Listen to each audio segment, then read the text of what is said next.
So welcome, join me in welcoming from left. Sorry, I have problems with my right and my left. So from the right, Marie-Josée Talou of the Ivory Coast. No clapping.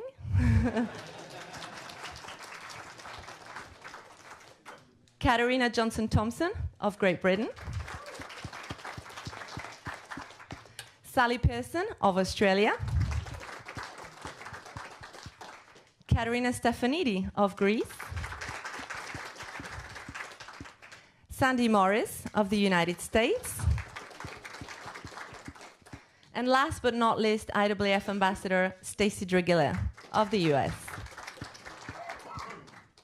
So to start off the proceeding, can I please ask President Seb Coe to come to the lectern? Thank you, Seb.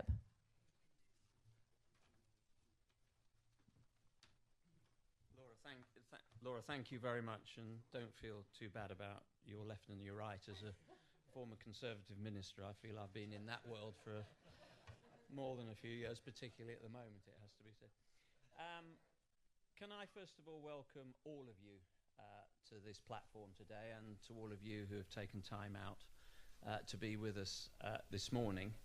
I'm absolutely delighted to be here.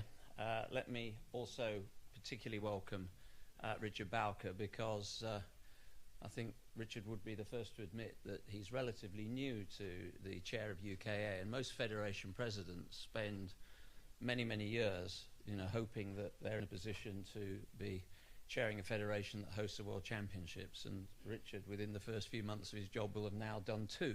So sort of, it's not always going to be like that, Richard, but and also, Ian, you're incredibly welcome. You're no stranger to these events, and Birmingham has hosted some of the best that we've had. We feel that we're in the home of British athletics. It's the UKA headquarters, and I think most of us remember very fondly the 2003 edition. This is the 17th, and we've had World Half Marathon Championships, Diamond League, and the World Indoor Tour. So we're in very safe hands. And if I may just pick up on Laura's point straight away, and that is that it won't have gone unnoticed, as she's already pointed out, that we have an all-female cast list up there, and that's not ad hoc or by chance. It's very important. I've just left the Gender Leadership Task Force group, which is a powerful group making the change that is the practical application of the constitutional reforms that collapsed the 2017-2019 constitution into one. But we set ourselves a very ambitious target of making sure that our sport reflects the world that we live in. Diversity is not a nice to have, it absolutely is essential and makes us a better sport and a better organisation for it. And if we're celebrating Women's History Month on March the 1st, it's probably a bit bizarre to be reminding you that it is also the first day of spring. And it is also it's also a UK reading day. So I can think of many books that we should be reading today, like, Scott of the Antarctic and Spy Who Came In From the Cold and all those sorts of things. But it is just to say that for us, the female athletes are far more than just simply role models within their own sport. They're role models beyond the sport, in ambition, in determination, in health and in fitness. And it's very important that we celebrate that. And we do drive our sport towards a balanced sport. We are proud that we are genuinely a sport that has 50-50 representation now on the field of play. Most of our championships are pretty evenly balanced, but it is really important that we make that kind of progress in our member federations, in all our governance structures, amongst our technical officials, and into our coaching structures as well. I don't really probably need to say very much more, other than we are in a city that really does get athletics. We're delighted to be here. This is the 17th edition. We've got well over 600 athletes, over 140 federations. I think by any metric that makes us probably the biggest of the world Indoor Championships to date. And the UK has been a trusted and regular host of our events. And I don't obviously have to remind all of us that only a few months ago we had an epic World Championships in London. And we all talk about legacy, and we want to drive legacy in pretty much every manifestation that the sport has to offer. I got an interesting stat through the organising committee and through the ticketing guys that 60% of the spectators in the stadium in the next few days have never been to international athletics before. And that data has come from our World Championships. They have registered their interest in athletics for the first time. And I don't think there's any great coincidence that that will in large part be inspired by what people saw in London. You know, we're celebrating a small win on YouGov the other day that showed our sport was the most exciting sport to British spectators, and that's something that we cherish, and I think that was borne out from the World Championships.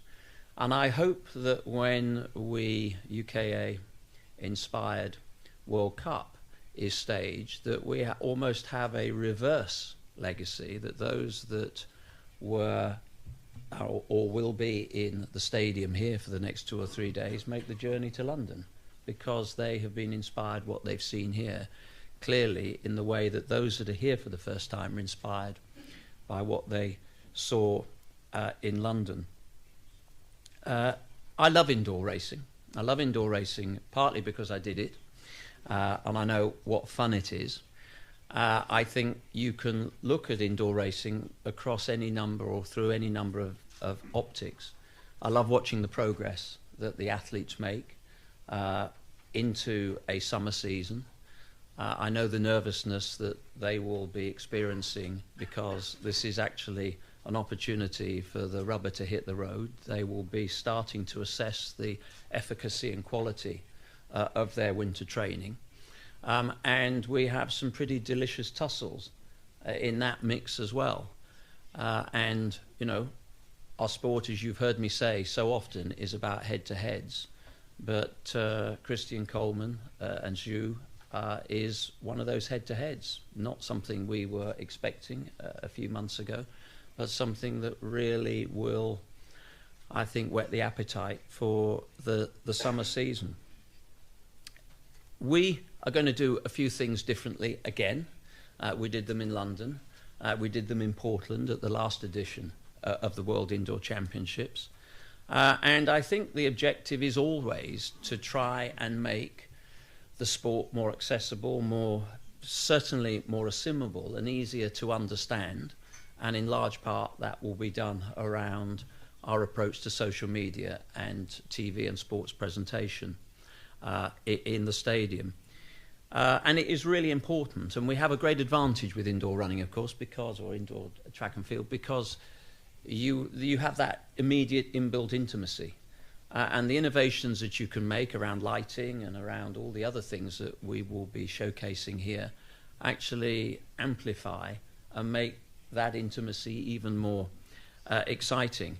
We want you to be able to follow this, and in large part you can do so on the IAAF website. We've got live blogs, we've got previews, we've got news, we've got reports of anything and everything that matters in that stadium.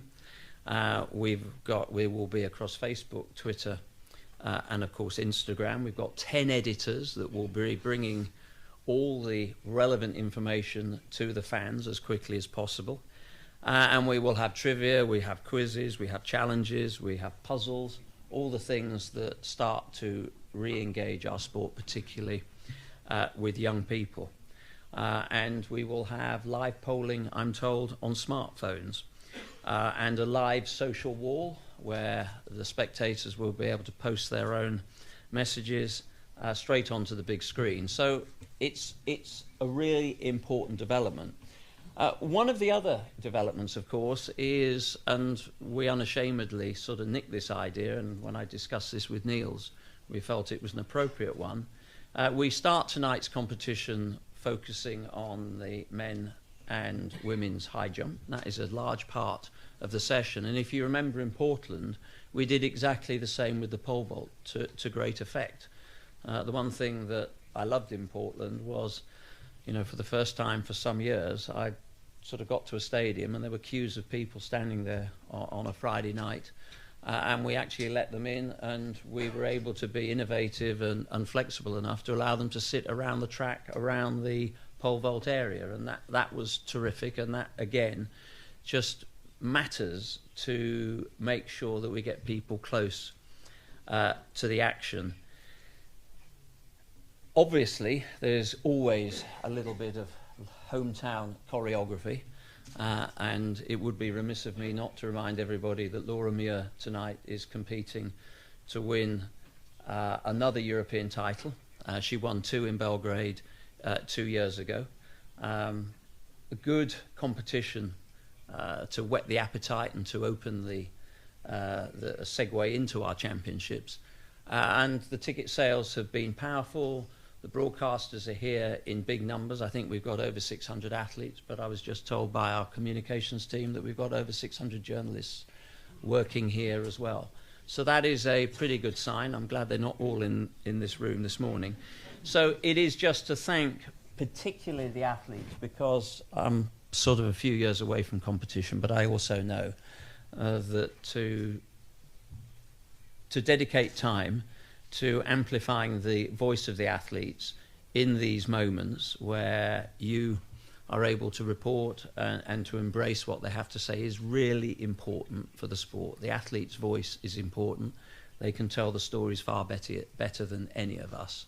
And I'm particularly pleased that they've taken time out of their competition programs and build-ups to be with us this morning. So that's about as much as I need to say this morning, other than to say I look forward to a fantastic championships. And again, thank you, Birmingham, for your steadfast support throughout this whole process.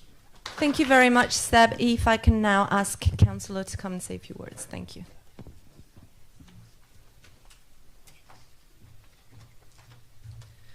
Thank you very much, and thank you, Seb, for your very, very kind words.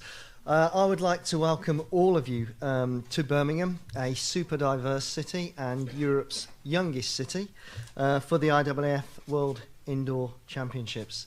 We're absolutely delighted to be hosting this event for the second time, 15 years after we successfully staged it back in 2003.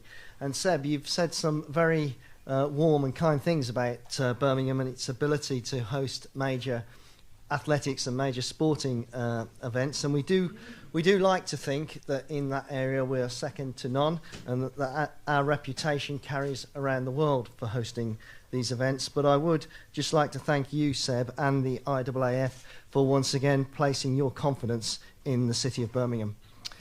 We have very fond memories here in Birmingham of the championships back in 2003, so it's very, very exciting to once again be welcoming the world's best athletes back to Birmingham. As a city, as you've heard, we have a strong affiliation with athletics. We regularly host Indoor Grand Prix and Diamond League events, and we are very, very proud to be the home of British athletics. We've organised these championships with UK Athletics, and together we have formed a very, very strong partnership, and that partnership, of course, is based on the fact that we have delivered events together every single year, and I'm extremely proud of the championships that we have created here in Birmingham for 2018. The city is a constantly changing city. We're continually moving forward, and anyone who was here for the 9th edition of the championships in 2003 will have noticed that the city has undergone some big changes since then. And you'll also have noticed that there are a lot of cranes up in the city centre at the moment, because we're continuing to change and build the Birmingham of the future. The venue, Arena Birmingham, has also benefited from a £26 million refurbishment since 2003.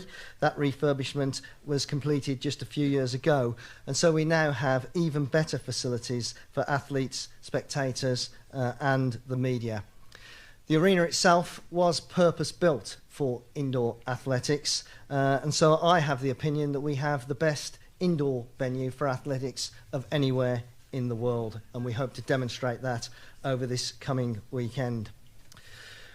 Birmingham is a great sporting city, and so we will continue to invest in our sporting facilities here in Birmingham, not least because in 4 years' time, in 2022, we'll be playing host to the Commonwealth Games, and so that will deliver for this city more international standard sporting events.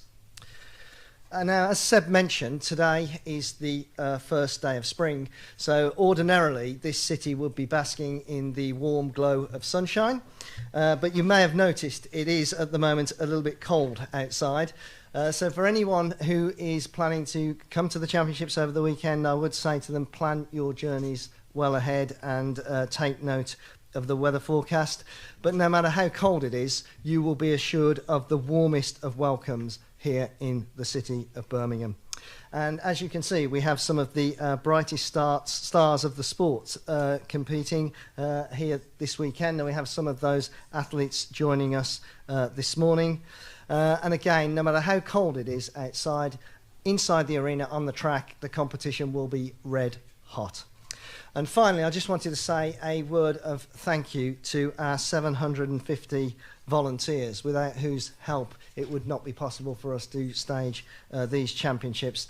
They're known as GEMS, which is a nod to the Jewellery Quarter here in Birmingham, and they really are gems because, as I've said, we could not host these championships without their contribution.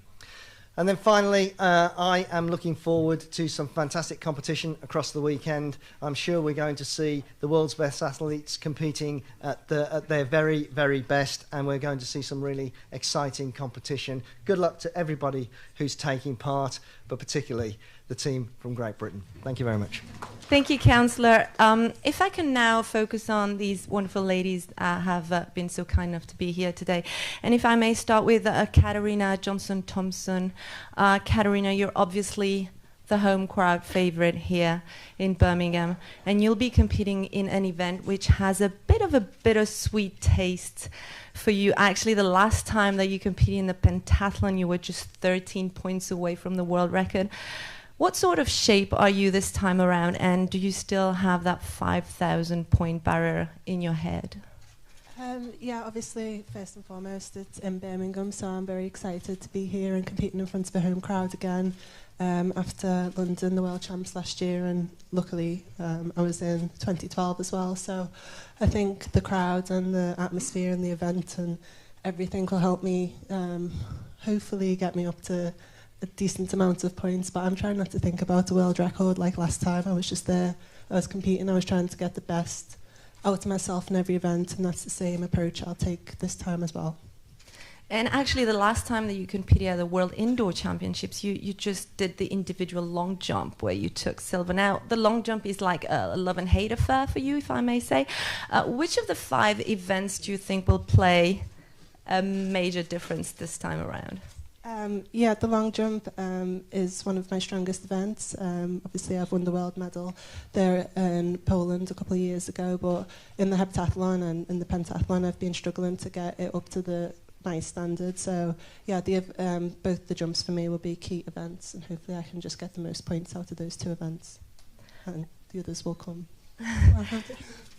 And of course, you have been training in the south of France for quite some time now. And other than the fact that the weather is slightly better than it is here, how has the move affected you as a person and an athlete? Would you be able to host a press conference in French maybe one day? That's what all my training partners are saying. They said this year I need to do at least 1 interview in French, and I don't think I'm quite there yet. So we'll do that the next time around, I believe. Thank you, Katarina, and best of luck. If I can move on down to Sally. I can't see you, Sally, sorry, but I believe you were in Monaco just a few days ago for the Laureate Awards, and actually you were a candidate for the Comeback of the Year. Unfortunately, you didn't win, but it has been quite an amazing comeback from that dramatic fall at the Diamond League all the way up to your gold medal in London that summer. Can you take us quickly through that journey of yours? I don't know if you can go through it quickly because it was quite intense. from deciding to coach myself to then starting training and I'm coming back to competition was a huge deal for me in particular, obviously, and I think it was a fun ride more than anything. I felt like I was a rookie on the team again. I felt fun. I felt a new love for my sport. Not that I've ever fallen out of love with it, but I think it was just, it took me to a different perspective for how much work does go into becoming a world champion. And my body allowed me last year, or for the World Championships, to be able to do the training to come back. And I think that was what I was more impressed by, is that after all, I had, I think, 4 serious injuries over a 12-month period, and that's what kept me out of three international teams. And I think for me, coming back, doing the workload that's required of an athlete to become the best in the world, I was more proud of being able to get through that, and I think more excited to be competing. I mean, there was any regular that was quite tough, and then I think my mental side just sort of took over going into the World Championships. I wasn't the favourite going in, but for me I was. I believed in myself, and I think getting that belief back into myself to know that I can do it was probably the most proudest moment I could have ever experienced at the World Championships. Oh, well, you definitely were worth winning that award a couple of days ago in Monaco, but that's another story. In terms of World Indoor Championships, you obviously already have the experience because you won gold in 2012. And actually, in 2012, you hadn't raced indoors before winning that gold, and you haven't raced indoors this time around either. Is that good omen for you? Well, I have been racing. I've been racing in Australia. We have our season that's already started.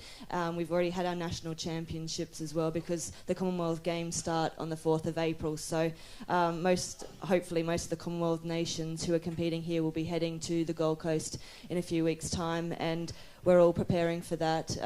So I have done quite a few races in Australia leading into this. So for me, I feel physically ready and mentally ready to go to these World Indoors, but I do like to say that my focus is sort of geared towards the Commonwealth Games, as it's being held 10 minutes up the road from where I live. So it's a big deal for us over there. And it's warmer, yes, as Seb said. It's about 30 degrees at the moment, so it's quite lovely. But yeah, all my preparations are leading into that. And for these World Indoor Championships is, for me, physically going to be a great experience. The girls, I mean, the Americans are in red-hot shape. They're running exceptionally fast, and I'm hoping that I can just stick on their tail. And, I mean, obviously, we all go in there to win, but for me, it's about really getting that international racing in my legs, getting ready for the Commonwealth Games. Well, thank you, Sally. I had another question about the Commonwealth Games, but I think I'll skip that because you mentioned everything. So good luck for that. If I can move on to Marie-Josée on the end.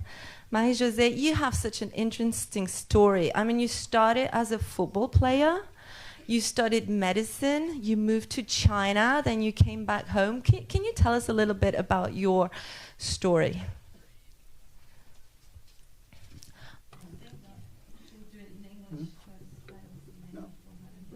On, so wow. Katerina can help with the really, translation. My English is not really good, so sorry? Do you want to do it in French? Go ahead. Yeah. Okay, hello everybody. My story is indeed quite particular. I did start playing football. Football was all my life, and considering my older brother didn't want me to play football. He thought I would be like a tomboy. He said maybe you should do athleticism. So I started with athleticism. I did a little. After a little, I wasn't quite interested into it previously. It wasn't my favorite sport. Then I went to China. It was very tough. I was doing training. It was a big struggle, and this is why I decided to return to Africa, and this is how I got to train in Dakar, and everything started. Gagné 2 médailles à Londres, and now you've been winning in Toruń and Glasgow. Tu as gagné à Toruń, à Glasgow. Tu ressens plus de pression ou plus de confiance? Do you feel more under pressure? I do not have any more trust or faith, because I think everything can happen in the competition. The girls are just as good as me, excellent as me. So, like I said, anything can happen. I can win, I can lose. I'm going with a free mind, and I'm saying to myself that from the beginning of the season, I wasn't too motivated to run. I had a few personal issues, and my health wasn't quite at the right level. So my season has really didn't quite start well in Berlin with 7:22. But little by little, I started regain confidence, and I've started getting that taste again for racing. So every day is a joy for me to be able to run. Like I said, I will come tomorrow with that same joy, that same desire, and to have fun on the track. And this is all I'm looking for. I'll move down the other end to our three pole vaulters who are sat next to each other, and that's not coincidence, of course. Katarina, Sandy, 2 years ago you were in Portland, and as Seb mentioned before, the pole vault was the spotlight of day one.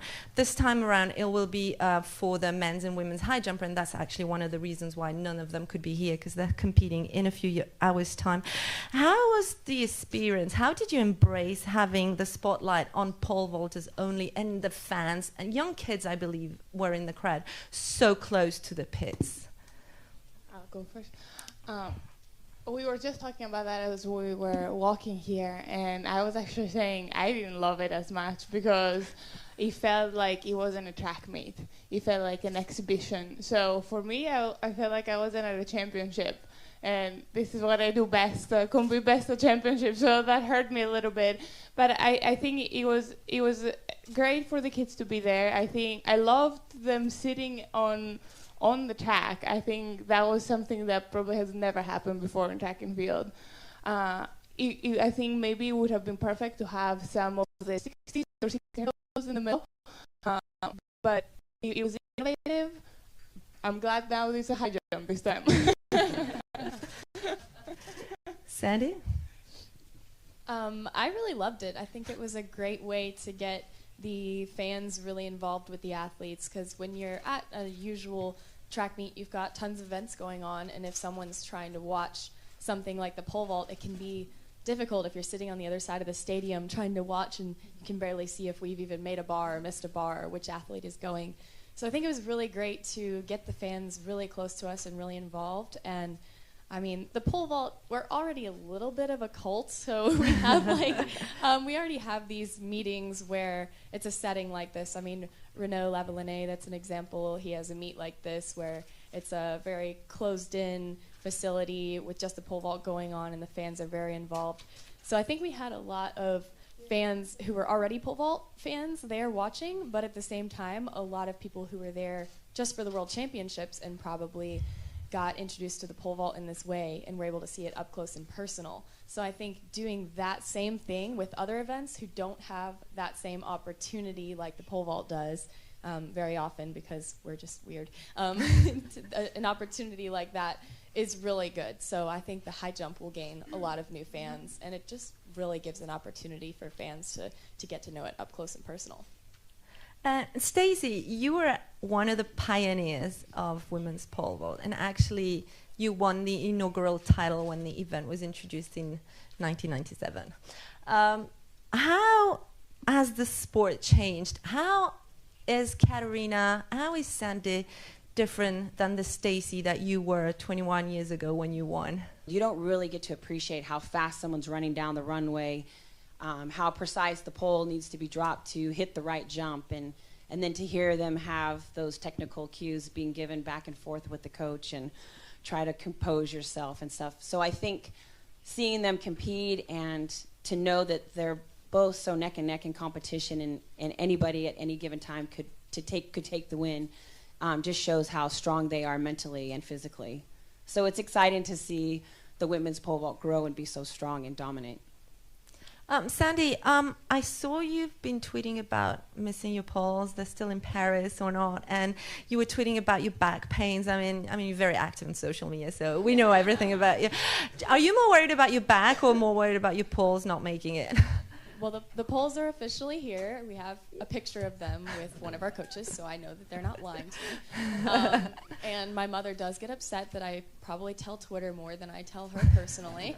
She's like, I just found out that your polls didn't make it via Twitter, Sandy. Sorry, Mother. So, but my back is fine now. What it was I had a small protrusion in a disc, and it was pressing on a nerve stem. And back problems are very common with pole vaulters, and I had a cortisone shot, and it shrunk the protrusion right back into my spine. And I think the key will be not doing anything to irritate that, which it's kind of difficult because I'm going to go pole vault. But I think it'll just be kind of managing that and learning how to stay strong but stay healthy. And I think that's the key to being an athlete in general, is pushing your body to its limits without breaking it. And we all have our physical weaknesses and things that we have to manage, whether it's our ankle or our knee or our back or our brain. And that's just part of being an athlete and learning how to manage those things. And Katarina, you've won in Rio, you've won in London, you won in Amsterdam, but you didn't win in Portland. So how? Yes, I just gave my excuse about Portland. Oh, so no excuse this time around. How would Birmingham gold feel?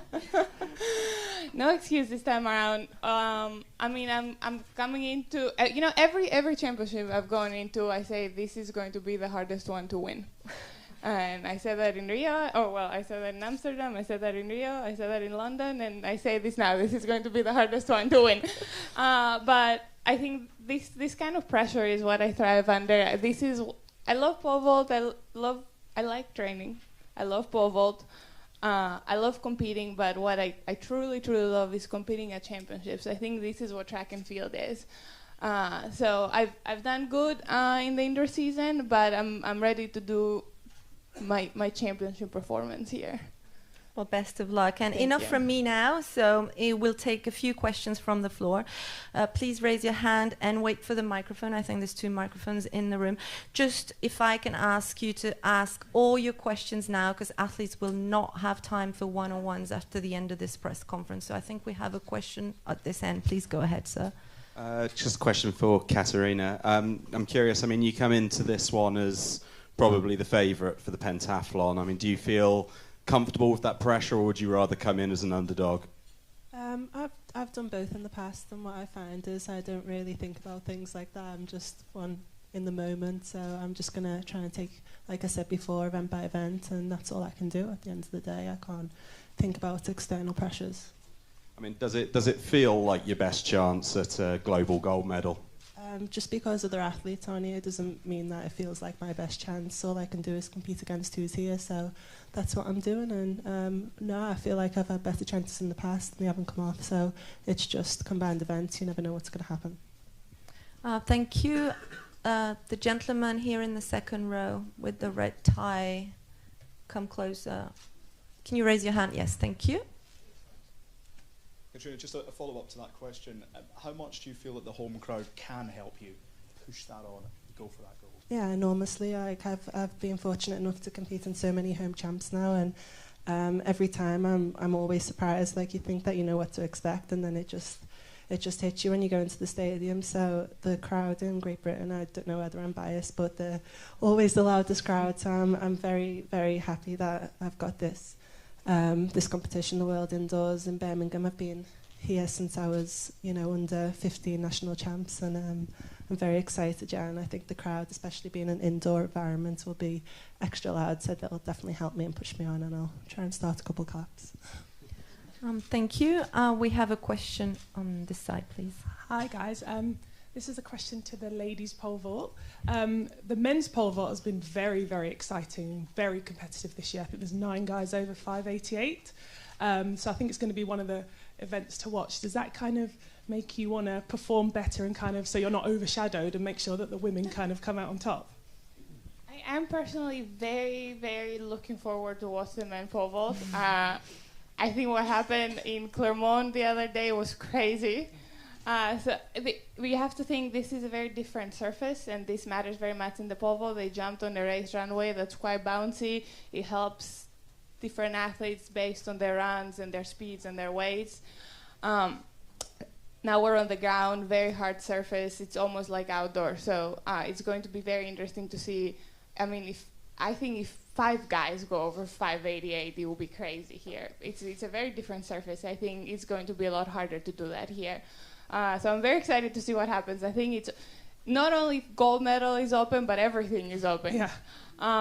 Is it motivating? It's motivating, but I think it's just as motivating as watch Coleman break the indoor record, and Luvo jumped 840 to break the South African record. I think any big track performance is just as motivating. For me personally, I follow track since I was 8 years old. I've done track since I was 10, so those marks mean a lot to me in all the events. I understand them, so they motivate me, inspire me in all the events. Sandy? Yeah, for me, I mean, they're going to be jumping the day after us, so I'll be looking forward to being done and being someone in the crowd who can cheer for the people who I know and love. And, of course, we're really close with the men's pole vaulters because we travel around the world trying to get poles around the earth with them. And so we're all very close. I think all the vaulters are. So I'm very much looking forward to cheering for them. And same here, like any big performance at the track always gets me hype. It doesn't matter what event it is, and I think that is the beauty of track and field, is we're all here for each other in a way, even if it's your competitor. And just one quick question. I noticed I got to speak to some of the pole vault guys over the time. They're very, very close, really, really good friends. It was quite shocking to me as an athlete and competing. I never was like that with my competitors. Is it like that with the women's pole vault? Are you guys really good friends and kind of, is it like a tight-knit community? Yeah, I would say so. I think all of the pole vault world is that way. We're just all a little bit different in that way. We're bubbly, we're outgoing. You kind of have to be to pole vault. So yeah, I would say so. We all hang out and spend time together. I think it's a very different than being a sprinter. I don't know why. It's just a totally different persona that you carry when you're competing. Well, I think we're in the track for 3 or 4 hours every competition, so I think it's harder to not talk to each other and ignore each other. Like, oh, do you think this bar falls off a little easier? Yeah. And then we travel, like Sandy says, we travel around with the poles, and many times there is one flight a day that takes the pole, so usually we fly all together, really. So, we all get along, and I think it's a good atmosphere, it's a good environment. Driving, like Sam and Sean said that they did with driving the car and their poles. We've never had to do that so far. I hope we've never have to, because that means something wrong happened to the poles. But I think we can take a question from this gentleman. Yeah, Thank you. Question for Seb. In 2016, 2016 you have the Olympics and the World Indoors same year, same with 2012, the other Olympic years, but 2018, 2014, you've only got World Indoors, you don't have a World Outdoor Championship.